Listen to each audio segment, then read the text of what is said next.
నమస్తే welcome to V3 news లక్ష్యం సమాజహితం ముందుగా హెడ్లైన్స్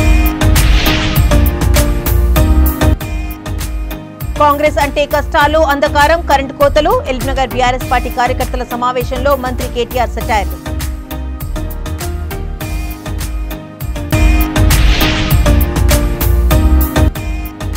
తమ్మి కేటీఆర్ జాగ్రత్తగా మాట్లాడు మీ చరిత్ర బయట పెడితే ఎట్లుంటది కేటీఆర్ పై ఎల్బీనగర్ కాంగ్రెస్ ఎమ్మెల్యే అభ్యర్థి మధు యాష్కి ఫైర్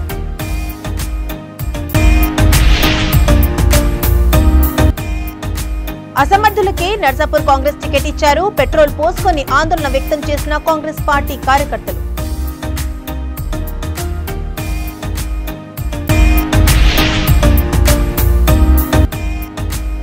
119 నియోజకవర్గాలలో మహిళలకే టికెట్ ఎమ్మెల్యేల లిస్టు విడుదల చేసిన జై మహాభారత్ పార్టీ అధ్యక్షుడు ఇక డీటెయిల్స్ లోకి చూస్తే నాయకులు ఓటర్ను కలిసినప్పుడు 2014లో మంచినీటికి కరెంటుకు ఎన్ని ఇబ్బందులు ఉండేవో ఇప్పుడు ఎలా ఉందో ప్రజలకు వివరించాలని మంత్రి కేటీఆర్ అన్నారు. ఎల్బీనగర్ నియోజకవర్గ బీఆర్ఎస్ పార్టీ విస్తృత స్థాయి కార్యకర్తల సమావేశంలో ఆయన మాట్లాడుతూ అధికారం వస్తే ప్రజలకు ఏం చేయాలో బీఆర్ఎస్ పార్టీ చేసి చూపిస్తుందన్నారు.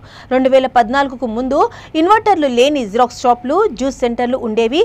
ఆనాడు 2014 ముందు కరెంటు ఎలా ఉండేనో గుర్తు చేసుకోవాలని అన్నారు. కర్ణాటకలో రైతులు పారిశ్రామికవేత్తలు రోడ్డుకి ధర్నాలు చేస్తున్నారని కర్ణాటక రైతులు కాంగ్రెస్ పార్టీకి ఓటు వేసి మోసపోయామని గగ్గోలు పెడుతున్నారని కేటీఆర్ కామెంట్ చేశారు. కాంగ్రెస్ అంటే కష్టాలు అంధకారం కరెంటు కోతలు కన్నీళ్లు మత కల్లోలాలు మళ్లీ దుర్మార్గాలు వస్తాయి అని మంత్రి కేటీఆర్ విమర్శించారు.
తమ్మి కేటీఆర్ జాగ్రత్తగా మాట్లాడు అంటూ మధు యాష్కి గౌడ్ వ్యాఖ్యానించారు. ఎల్బీనగర్ కాంగ్రెస్ పార్టీ నియోజకవర్గ ఎమ్మెల్యే అభ్యర్థి మధు యాష్కి గౌడ్ మీడియా సమావేశంలో మాట్లాడుతూ బీఆర్ఎస్ బూత్ స్థాయి సమావేశంలో మంత్రి కేటీఆర్ మాట్లాడిన మాటలు దొంగలే సిగ్గుపడట్లో ఉన్నాయన్నారు.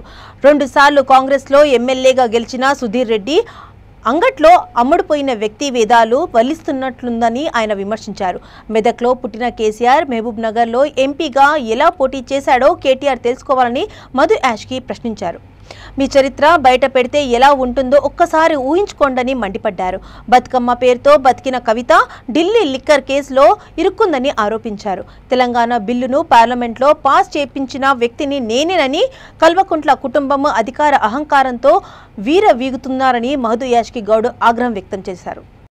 ఈ ప్రాంతంలో పుట్టి పెరిగి ఎదిగి స్థానిక నాకెంత హక్కున్నదో ఈ ప్రాంతంలో నివసిస్తూ ట్యాక్సులు కడుతూ ప్రాంత అభివృద్ధికి రాష్ట్ర అభివృద్ధికి దోహదపడుతున్న ప్రతి ఎల్బీ నగర్ నివాసికి మీ బిడ్డలకు అంతే హక్కు ఉంటుంది.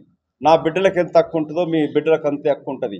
కానీ ఈ దుర్మార్గుడు కల్వకుంట్ల తారక రామారావు మీ బిడ్డల భవిష్యత్తును ప్రశ్నిస్తూ ఉన్నాడు.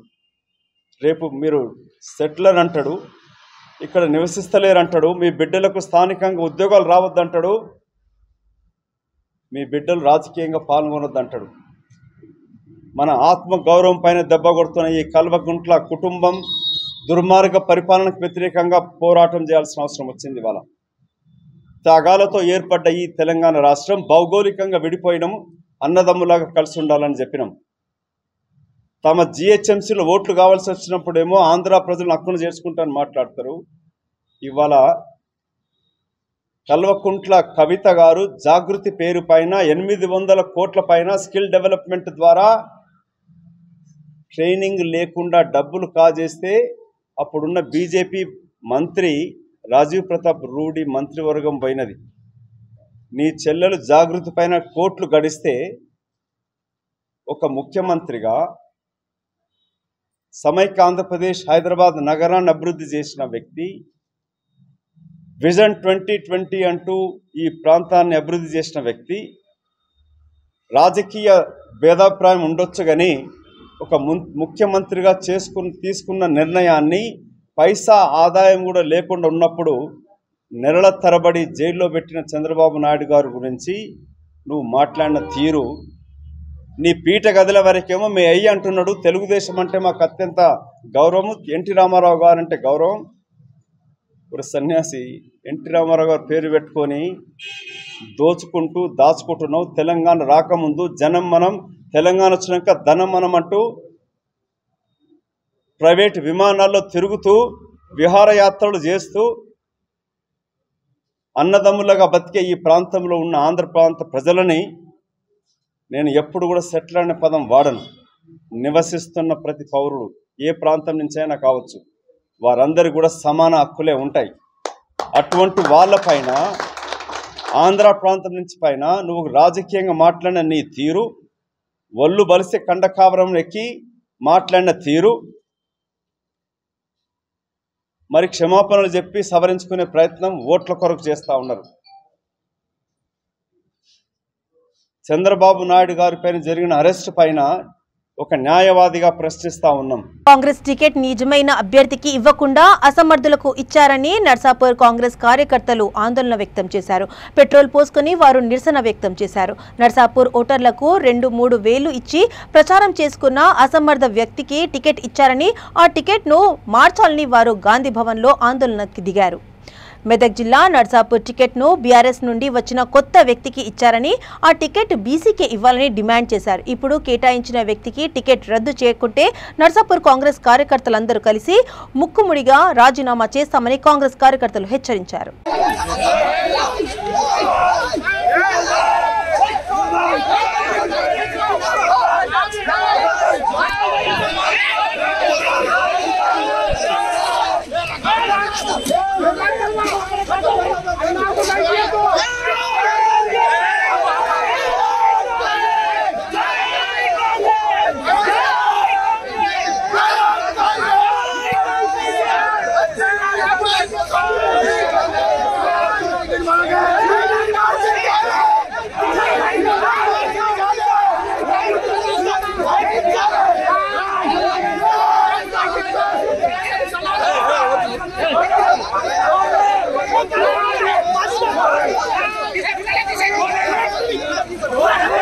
జై మహాభారత్ పార్టీ అధ్యక్షుడు విష్ణు మహారాజ్ ఆధ్వర్యంలో తెలంగాణ జిల్లాలో 119 నియోజకవర్గ ఎమ్మెల్యేల లిస్టు పార్టీ కార్యాలయంలో విడుదల చేశారు. విష్ణు మహారాజ్ మాట్లాడుతూ మహిళలకు ఎక్కువ ప్రాధాన్యత ఇస్తూ 119 నియోజకవర్గాలలో మహిళలనే బరిలోకి దింపుతున్నామన్నారు. తమ పార్టీని అధికారంలోకి తీసుకొస్తే మద్యపానాన్ని నిషేధిస్తామన్నారు.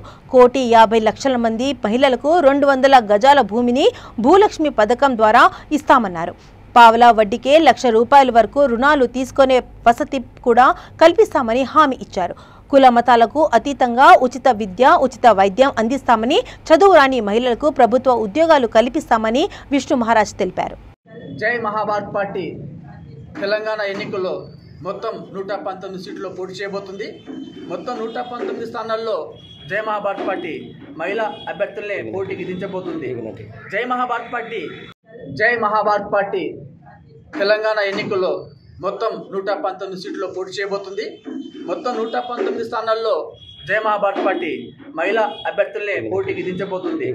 జై మహాభారత్ పార్టీ ముఖ్య ఎజెండా ఏంటంటే తెలంగాణ మొత్తంలో జై మహాభారత్ పార్టీ ప్రభుత్వం వచ్చిన తర్వాత మద్యపానాన్ని నిషేధిస్తామని చెప్పేసి వాగ్దానం చేస్తూ ఉన్నాము. అదేవిధంగా 1,50,00,000 మంది మహిళలకు 200 గజాల భూమిని భూలక్ష్మి పథకం ద్వారా అందిస్తామని చెప్పేసి వాగ్దానం చేస్తూ ఉన్నాము. అదేవిధంగా ధనలక్ష్మి పథకం ద్వారా పావుల వడ్డీకి ₹1,00,000 వరకు లోన్ తీసుకునే వసతి ఆడవాళ్ళకు కల్పిస్తామని మనవి చేస్తూ ఉన్నాము. ఇంకా చాలామంది ఏమంటున్నారంటే 200 గజాల ప్లాట్ ఎలా ఇస్తారు అని ఒక ప్రశ్న వేయడం జరుగుతుంది. తెలంగాణలో దాదాపుగా 3 కోట్ల ఎకరాల భూమి ఉంది. అందులో 2.5% భూమిని ల్యాండ్ అక్విజిషన్ ద్వారా సేకరించి 7,50,000 ఎకరాల భూమి అవుతుంది. 7,50,000 ఎకరాల భూమిలో 1,50,00,000 మందికి మేము 200 గజాల ప్లాట్ ఇవ్వడానికి సిద్ధంగా ఉన్నాము. మా దగ్గర ప్రణాళిక సిద్ధంగా ఉంది. ఒక ఎకరానికి 4,840 గజాలైతే 840 గజాలని మధ్యలో రోడ్డు వేస్తే 4,000 గజాల్లో 20 మందికి 200 గజాలకు సరిపోతుంది. అంటే ఒక ఎకరానికి 20 మందికి మనం అకామిడేట్ చేయగలిగితే 1,00,000కు 20,00,000 మందిని అకామిడేట్ చేయొచ్చు. కాబట్టి 7,50,000 ఎకరాల భూమిని ల్యాండ్ అక్విజిషన్ ద్వారా సేకరించి 1,50,00,000 మందికి నాణ్యమైనటువంటి మంచి రోడ్డు వేసి 200 గజాల ప్లాట్ అందిస్తామని చెప్పేసి ఖచ్చితంగా గంటాపదంగా చెప్తున్నాము. మేము మాటిస్తే నిలబెడతాం. నా పేరు భగవాన్ శ్రీనాథ్ విష్ణు. ఇంకా మద్యపానాన్ని నిషేధం చేయడం వల్ల ప్రతి కుటుంబానికి దాదాపుగా ₹10,00,000 మిగిలిపోతున్నాయి. హాస్పిటల్ పాలు కాకుండా మిగులుతారు, ధనాన్ని మిగిల్చుకోవచ్చు. అదేవిధంగా కుటుంబాన్ని బాగు చూసుకునే విధంగా ఉంటుంది. ఇక మద్యపానంతో పాటు ఉచిత విద్య, ఉచిత వైద్యం ఏ రకంగా అయితే మద్యపానాన్ని అమ్ముతున్నారో అదేవిధంగా విద్యను, వైద్యాన్ని కూడా మార్కెట్లో మొత్తం అమ్ముతూ ఉన్నారు. డబ్బులు లేనిది వైద్యం లేదు, డబ్బులు లేనిది విద్య లేదు, డబ్బులు లేనిది మద్యం లేదు. కాబట్టి ఈ డబ్బుతో ఆడే ఆటను కట్టివేయడానికి జై మహాభారత్ పార్టీ మద్యపాన నిషేధం చేస్తుంది. ఈ ప్రైవేట్ వ్యక్తుల యొక్క విద్యను, వైద్యాన్ని కూడా మూసివేయడం జరుగుతుంది. ఉచిత విద్య, ఉచిత వైద్యం తెలంగాణ మొత్తం మేము అమలు చేస్తాము. కొత్త స్కూళ్ళు, కొత్త హాస్పిటళ్ళు, కొత్త మెడికల్ షాపులు, కొత్త కాలేజీలు ప్రభుత్వం తరఫున కట్టించి ప్రజలకు కుల మతాలకు అతీతంగా ఉచితంగా విద్య, వైద్యం అందిస్తామని చెప్పేసి వాగ్దానం చేస్తున్నాం. అదేవిధంగా ప్రజలకు ఎల్పిజి గ్యాస్ నుండి నెలకు ₹1,200, అనగా సంవత్సరానికి దాదాపు 14,000, 5 సంవత్సరాలు ₹70,000 ప్రజలకు నష్టమవుతుంది. ప్రజల సొమ్ము అనవసరంగా పోతుంది. 52 సంవత్సరాల నుండి తమ కుటుంబం కాంగ్రెస్ పార్టీకి సేవ చేస్తుందని మాజీ ఎమ్మెల్యే విష్ణువర్ధన్ రెడ్డి అన్నారు. కార్యకర్తల సమావేశంలో ఆయన మాట్లాడుతూ గాంధీ భవన్ ను గుడిలాగా భావించామని 2-3 రోజుల్లో తమ నిర్ణయం ప్రకటిస్తామని విష్ణువర్ధన్ రెడ్డి అన్నారు. కార్యకర్తల నిర్ణయమే తన నిర్ణయమని, త్వరలోనే పార్టీలో చేరతానని నిర్ణయిస్తామని విష్ణువర్ధన్ రెడ్డి తెలిపారు. ఈరోజు నా జుబ్లీహిల్స్ కాన్స్టిట్యుయెన్సీ కార్యకర్తలతో డిస్కషన్ జరిగింది, మాట్లాడుకున్నాము. ఏదైతే కాంగ్రెస్ పార్టీ చేసిన నిర్ణయం ఏదో దానికి మేము ఖండించినాం. కాబట్టి నా కార్యకర్తలు కూడా అందరూ దానికి కాంగ్రెస్ పార్టీలో ఉండడమా లేదా అనేది అతి తొందరలోనే మళ్ళీ మా యొక్క కార్యకర్తలతోటి డిస్కషన్ చేసి ఆ లెటరు ఏం పెడతామో, ఏదైతే క్యాండిడేట్ ఉన్నాడో పీజీఆర్ కుటుంబానికి జరిగిన అన్యాయమో, క్యాండిడేట్ ఉన్నాడో అజారుద్దీన్ అని, ఈ యొక్క హెచ్సిఎస్ స్కాము, క్రికెట్ స్కాము, మళ్ళీ తర్వాత ఈ యొక్క జుబ్లీహిల్స్ కాన్స్టిట్యుయెన్సీని కూడా అమ్ముకోవడానికి వచ్చారు, స్కామ్ చేయడానికి వచ్చారు. కాబట్టి ప్రజలకి ఏదైతే పబ్లిక్లో ఉన్న లీడర్లం మేము, కాబట్టి మాకు జరిగిన అయితే అన్యాయం ఉందో తప్పకుండా ఇక్కడ ప్రజలు, కార్యకర్తలు నిర్ణయిస్తారు. మేము ఏ కార్యాచరణ తీసుకుంటాం అతి తొందరలో మీకు రాతపూర్వకంగా ఇస్తాం. పార్టీ ఇప్పుడు మన ఇంటోళ్ళు మమ్మల్ని గుర్తుపడతలేరు, కానీ బయట వాళ్ళు అయితే మాకు రికగ్నేషన్ ఇస్తారో ఆ రికగ్నేషన్ అనేది ఏం చేయాలో వాళ్ళతో, మా వాళ్ళతో డిస్కషన్ చేసినాం. మీ సాయంత్రం వరకు మీకు చెప్పడం జరుగుతుంది. బీఆర్ఎస్ వాళ్ళు పార్టీ వాళ్ళు ఫోన్ చేస్తారు, ఇంతకుముందు విన్నావు కన్నా, బీఆర్ఎస్ పార్టీ వాళ్ళు ఫోన్ చేస్తారు, బీజేపీ వాళ్ళు వింటున్నారు, వేరే వాళ్ళు చాలామంది కూడా ఇంట్రెస్ట్ చూపిస్తారు. కానీ నా ఇంటోళ్ళు మాత్రం నన్ను పొమ్మని పొగబెట్టినారు. కాబట్టి ఈ యొక్క నిర్ణయం మాత్రం తప్పకుండా తొందరలో తీసుకుంటాం. అది ఇప్పటికి రెబల్గా నేనేం చెప్తలేనే, రెబల్గా కాదు, అతి తొందరలోనే మేము నిర్ణయం తీసుకొని. బీఆర్ఎస్ టికెట్ ఇస్తే మరి మీరు పోటీ చేస్తారా? బీఆర్ఎస్ టికెట్ ఇస్తారా, వాళ్ళు టికెట్ ఇస్తారా అని నేను చెప్తలేనన్నా. ఇక్కడ టికెట్ గెలవడం గొప్ప కాదు. వాళ్ళు నిజంగా అంత రాజకీయంగా స్వార్థం గురించి పోవాలని అంటే ఇక్కడ వరకు నేను వచ్చి మీతో మాట్లాడకపోతే నా కార్యకర్తల మధ్యలో కూర్చోకపోతుండే. కాబట్టి డిసిషన్ అన్నది వాళ్ళని వదిలినా కాబట్టి వాళ్ళతో డిస్కషన్ చేసినాక నేను చెప్తాను. ఉంటాం పోటీలో ఉంటాము. మా కార్యకర్తలతో నిర్ణయం తీసుకున్నాక నిర్ణయం తీసుకుంటాం. మేము పోనని చెప్పారా? ఇండిపెండెంట్గా ఏమైనా చేస్తారా? వేరే పార్టీలో పోనని అనలే అన్న. ప్రతి ఒక్క పార్టీ మమ్మల్ని రమ్మని ఇజ్జత్ ఇస్తారు, వెల్కమ్ చేస్తారు. కాబట్టి నేను ఏదున్న డిసిషను 52 ఇయర్సే. ఇప్పుడు హెడ్ అండ్ టైల్స్ టాస్ వేసినట్టు ఇట్లా హెడ్ ఆ టైల్స్ అన్నట్టు అనలేదు. రాజకీయ జీవితం ఇది. కాబట్టి నిర్ణయం తీసుకుంటాం. నా కార్యకర్తలు నిర్ణయం తీసుకొని మా నాన్నతో పాటు పెద్ద మనుషులు చాలామంది ఉన్నారు, వాళ్ళతో డిస్కషన్ చేసినాక మేము నిర్ణయం తీసుకుంటాం. బీఆర్ఎస్ పార్టీలోకి చేరికల పర్వం కొనసాగుతోంది. మహేశ్వరం బీఆర్ఎస్ అభ్యర్థికి సబితమ్మకు మద్దతుగా జోరుగా చేరికలు సాగుతున్నాయి. పోతర్ల బాబయ్య ఫంక్షన్ హాల్లో జరిగిన కార్యకర్తల సమావేశంలో పలు గ్రామాల నుండి మంత్రి సబితా ఇంద్రారెడ్డి సమక్షంలో బీజేపీ, కాంగ్రెస్ నాయకులు రాజీనామా చేసి బీఆర్ఎస్లో చేరారు. ఈ సందర్భంగా వివిధ పార్టీల నుండి చేరిన వారికి మంత్రి పార్టీ కండువాలు కప్పి ఆహ్వానించారు. ఈ సందర్భంగా మంత్రి సబితా ఇంద్రారెడ్డి మాట్లాడుతూ ముఖ్యమంత్రి కేసీఆర్ నాయకత్వమే తెలంగాణ రాష్ట్రానికి శ్రీరామ రక్ష అన్నారు. బీఆర్ఎస్ వెంటే తెలంగాణ ప్రజలు నిలుస్తారన్నారు.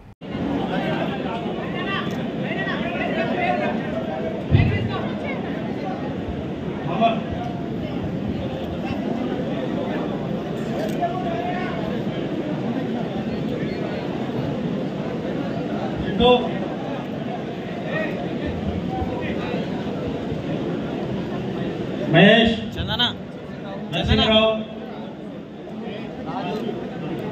రాజు, శ్రీనాథ్, గణేష్, ప్రసాద్,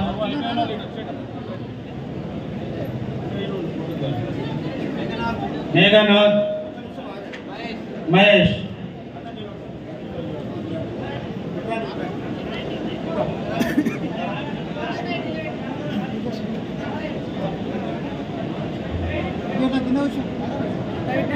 గారికి రైతు బంధు సభ్యులు పూలయ్య గారికి, బీసీసీఎల్ అధ్యక్షుడు మల్లేశ్వర గారికి, చంద్రన్న గారికి, అదేవిధంగా మహేశ్వరం సర్పంచ్ కరోల టీకే రాజేష్ గారికి, కరోల చంద్రన్న గారికి, బాండర గారికి, అదేవిధంగా క్షమించాలి ఉద్యమకారులు దిద్దల అక్షమ గారిని స్టేజ్ మీద రావాలని కోరుతా ఉన్నాం. అదేవిధంగా గుడ్ల కుమారన్న గారికి కూడా వేదిక రావాలని కోరుతా ఉన్నాం. మేడ్చల్ జిల్లా బోడుపల్ మున్సిపల్ కార్పొరేషన్ 4వ డివిజన్ గ్రీన్ సిటీ కాలనీలో మంత్రి మల్లారెడ్డి ఆధ్వర్యంలో దాదాపు 200 మందికి పైగా బీఆర్ఎస్ పార్టీలో చేరారు. ఈ సందర్భంగా వారు మాట్లాడుతూ మంత్రి మల్లారెడ్డి ప్రతి డివిజన్లో చేస్తున్న అభివృద్ధి పనులకు ఆకర్షితులమై పార్టీలో చేరుతున్నామన్నారు. మంత్రి మల్లారెడ్డి మాట్లాడుతూ కేసీఆర్ పథకాలు ప్రజలకు ఏ విధంగా ఉపయోగపడుతున్నాయో తెలుపుతూ ఈసారి హ్యాట్రిక్ ముఖ్యమంత్రిగా కేసీఆర్ ని గెలిపించాలని కోరారు. కాంగ్రెస్ పార్టీ సిట్టింగ్ క్యాండిడేట్ పై విమర్శలు వర్షం కురిపించారు. ప్రలోభాలకు లొంగి ఇతరులకు ఓటు వేసి మోసపోవద్దని కారు గుర్తుకే ఓటేసి బీఆర్ఎస్ ను గెలిపించాలని కోరారు. చిన్నం భార్గవి, దొడ్డి కావ్య, చిన్నం శ్రావణి, ఎం పావని, గూడూరు స్వప్న, భార్గవి, అనిల్ కుమార్, దంతం రాకేష్, వీరమల్ల నవీన్ గౌడ్, అలిసోజు సంపత్, పల్లె వేలన్నాథ్, ఏ భరత్, ఏ అఖిల్, చాగంటి లింగయ్య గారు, రమేష్ గౌడ్, వివేకానంద గారు, రాజు యాదవ్, కిషోర్. బోడుపల్ కార్పొరేషన్ లో 4th డివిజన్ లో పెద్ద ఎత్తున మా ముఖ్యమంత్రి రెడ్డి గారి, మన వీరప్ప కానీ వాళ్ళందరూ కూడా కాంగ్రెస్ నుంచి పెద్ద ఎత్తున మన బీఆర్ఎస్లోకి జాయిన్ అయినందుకు వాళ్ళకి స్వాగతం. దీనికి మా సంజీవరెడ్డి గారు ప్రెసిడెంట్, మా మేయర్ గారు, మా స్థానిక రమేష్ గారు, కృష్ణ గారు వీళ్ళందరూ కూడా సహకారంతో ఈరోజు మనం చూస్తూ ఉన్నాం. ఎక్కడ చూసినా ఆదరణ. ఎందుకంటే మనం ఒక మేనిఫెస్టో మా సీఎం కేసీఆర్ గారు ఇచ్చింది, 14 ఇచ్చిన దానికంటే ఎక్కువ చెప్పింది, పంచిండు. 18లో ఇచ్చిండు మేనిఫెస్టో, 18లో చెప్పిన దానికంటే ఎక్కువ ఇచ్చిండు. 2023లో ఇచ్చిండు. అది ఒక దేశంలోనే ఒక అద్భుతం మన మేనిఫెస్టో. ఎందుకంటే మోడీ 1100 సిలిండర్ చేస్తే అది 400కి చేసి, తెలంగాణలో రైతు బంధు 10,000 నుంచి 16,000కి తీసుకుపోయి, ఆరోగ్యశ్రీ కేసీఆర్ శ్రీ కింద 15 లక్షలు చేసి, అట్లా 10 లక్షలు తెచ్చి, ఇట్లా స్త్రీలకు మహిళలకు 3,000 రూపాయలు బీమా చేసి, ఇట్లా గురుకుల పాఠశాలలు ఇవన్నీ కూడా దేశంలో ఎక్కడ లేని విధంగా మన మేనిఫెస్టో ఉంది, మన స్కీమ్ ఉంది. మనకి ఎక్కడ ఇది లేదు. ప్రజలందరూ కూడా ఆడబిడ్డలు కానీ యువకులు కానీ అందరూ కూడా సంతోషం. ఎందుకంటే దేశంలో తెలంగాణలో 28 రాష్ట్రాలలో తాగునీరు, సాగునీరు, కళ్యాణ లక్ష్మి ఇవన్నీ పింఛన్లు కానీ ఇవన్నీ కూడా రైతు బంధు, దళిత బంధు, బీసీ బంధు, ముస్లిం బంధు ఇవన్నీ కూడా దేశంలో ఎక్కడ లేవు, మన దాన్నే ఉన్నాయి. కాంగ్రెస్ వాళ్ళు 56 సంవత్సరాలు పరిపాలించారు కానీ అన్ని ఏ బంధు లేదు వాళ్ళకు. ఒకటే బంధు, దోచుకునే బంధు, దోచుకునే బంధు, దాచుకునే బంధు. వాళ్ళంతా దీవాలు తీపిచ్చారు భారతదేశాన్ని. ఎందుకు చేపించారు? ప్రజలు ఎందుకు చీకొట్టిరు వాళ్ళని? కాంగ్రెస్ను 56 సంవత్సరాలు వాళ్ళకు అవకాశం ఇచ్చింది కానీ అవకాశాన్ని వాళ్ళు నిలుపుకోలే. నీళ్లున్నా నీళ్ళు ఇయ్యలే, కరెంటు ఉన్నా వాళ్ళకు ఉత్పత్తి చేసి ప్రజలకు ఇయ్యలే, కరెంటు ఇయ్యలే. అంత మోసం చేసి వాళ్ళకు తెలియదు, రాదు. కుటుంబ పాలన మమ్మల్ని అంటున్నారు. వాళ్ళదే తాత ముత్తాత కాడికి వెళ్ళి ఇప్పటిదాకా వాళ్ళే చేశారు. మన సీఎం కేసీఆర్ వచ్చినాక 9 సంవత్సరాల సామలం చేశారు. ముషీరాబాద్ నియోజకవర్గం కవాడిగూడ డివిజన్లో బీఆర్ఎస్ ఎమ్మెల్యే అభ్యర్థి ముఠా గోపాల్ పార్టీ ప్రచారాన్ని హనుమాన్ టెంపుల్ నుంచి ప్రారంభించారు. ముఖ్యమంత్రి కేసీఆర్ చేసిన సంక్షేమ పథకాలతో పాటు తాను చేసిన అభివృద్ధిని ప్రజలకు ఆయన వివరించారు.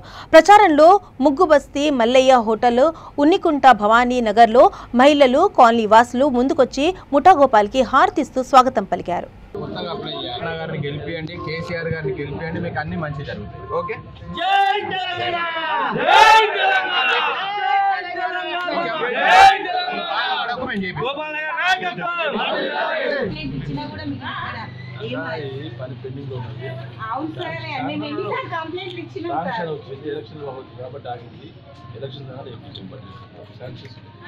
ఈ శాంక్షన్ అయినమ్మా, ఈ వరకు శాంక్షన్ అయింది.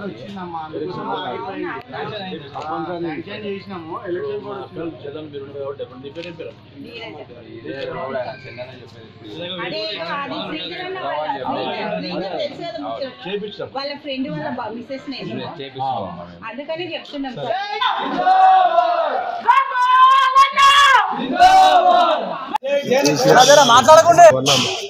బిడ్డ పెళ్లి చేసాము, మనవరాలు పెళ్లి అయింది.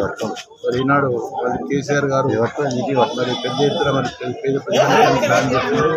అదేవిధంగా ముఠా గోపాల్ గారు వచ్చిన తర్వాత మహిళలు చాలా ఎత్తున రోడ్స్ తయారని వాళ్ళు ఓట్లుస్తున్నాం. కేసీఆర్ గారిని మరోసారి ముఖ్యమంత్రి చేస్తామని తెలియజేస్తున్నారు. మరి ఈనాడు మీరే శ్రేణి చూస్తున్నారు. మరి మా దగ్గర ఏ వ్యక్తి కానీ బయటకు తీసుకెళ్ళి కానీ బయటకి పాపం లేదు. ఏ బస్సు మేము చాలా ఉపయోగిస్తున్నాం. లోకల్గా నిజమైన లోకల్ పబ్లిక్ చాలా వాయిస్ పోతుంది. డెఫినెట్గా దీన్ని చూసినట్టయితే మేము చేసిన అభివృద్ధి కార్యక్రమాలకు, సంక్షేమ కార్యక్రమాలకు కష్టపడి పనిచేస్తున్నందుకు, వాళ్ళు తిరిగి పనిచేస్తున్నందుకు వాళ్ళు మాకు ఓటేయడానికి సిద్ధంగా ఉన్న తెలియపరుస్తూ జై తెలంగాణ, జై కేసీఆర్, కార్మికులకి మన ఓటును మాట్లాడే. సీఎం కేసీఆర్ ప్రకటించిన మేనిఫెస్టోతో ప్రతిపక్ష పార్టీలతో వణుకు మొదలైందని నగర డిప్యూటీ మేయర్ మోతే శ్రీలతా శోభన్ రెడ్డి అన్నారు. మొట్టుగూడు డివిజన్లో సికింద్రాబాద్ నియోజకవర్గ బీఆర్ఎస్ పార్టీ అభ్యర్థి తీగుళ్ల పద్మారావు గౌడ్తో కలిసి శ్రీలతా శోభన్ రెడ్డి ఎన్నికల ప్రచారాన్ని నిర్వహించారు. రాష్ట్ర ప్రజలందరూ బీఆర్ఎస్ పార్టీకి మద్దతుగా ఉన్నారని, మళ్లీ తెలంగాణ ప్రభుత్వం అధికారంలోకి రావాలని కోరుకుంటున్నారని డిప్యూటీ మేయర్ తెలిపారు.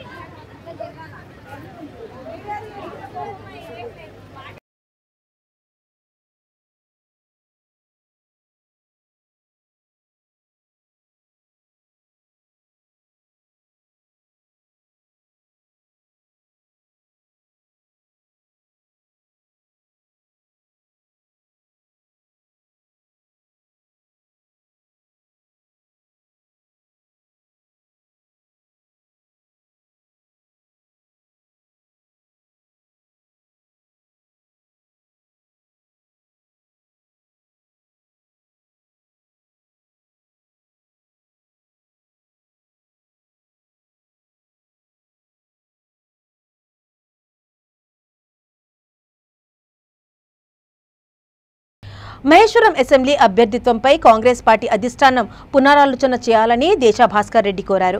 ఆర్కేపురం స్వాగత్ గ్రాండ్ కన్వెన్షన్ హాల్లో మహేశ్వరం కాంగ్రెస్ పార్టీ ముఖ్య కార్యకర్తల సమావేశంలో నిర్వహించారు. ఈ సందర్భంగా మీడియాతో ఆయన మాట్లాడుతూ 10 సంవత్సరాల నుంచి నియోజకవర్గంలో పార్టీని భుజాలపై మోస్తున్న తనలాంటి వారిని కాకుండా ఉమ్మడి రంగారెడ్డి జిల్లా సీనియర్ నాయకుడు అనే నేపంతో కిచ్చన్న గారి లక్ష్మారెడ్డికి ఇవ్వడం ఏంటని అధిష్టానాన్ని ప్రశ్నించారు.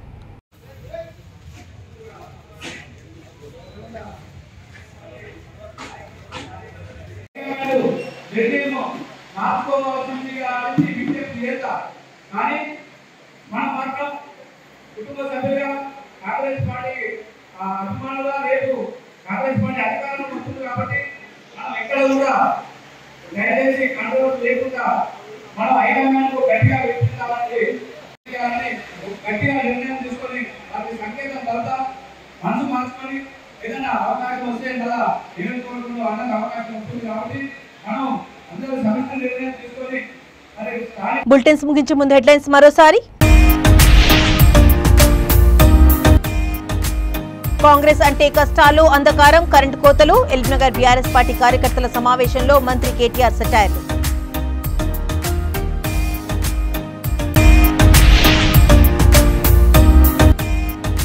తమ్మి కేటీఆర్ జాగ్రత్తగా మాట్లాడు, మీ చరిత్ర బయట పెడితే ఎట్లుంటది. కేటీఆర్ పై ఎల్బీనగర్ కాంగ్రెస్ ఎమ్మెల్యే అభ్యర్థి మధు యాష్కి ఫైర్.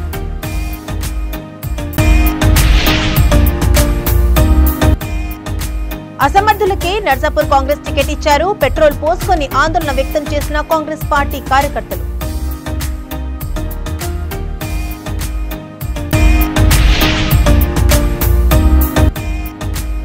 నూట 19 నియోజకవర్గాలలో మహిళలకే టికెట్. ఎమ్మెల్యేల లిస్టు విడుదల చేసిన జై మహాభారత్ పార్టీ అధ్యక్షుడు. ఇవి ఇప్పుడు ఉన్న అప్డేట్స్. మరిన్ని అప్డేట్స్ కోసం చూస్తుండండి V3 న్యూస్. లక్ష్యం సమాజహితం.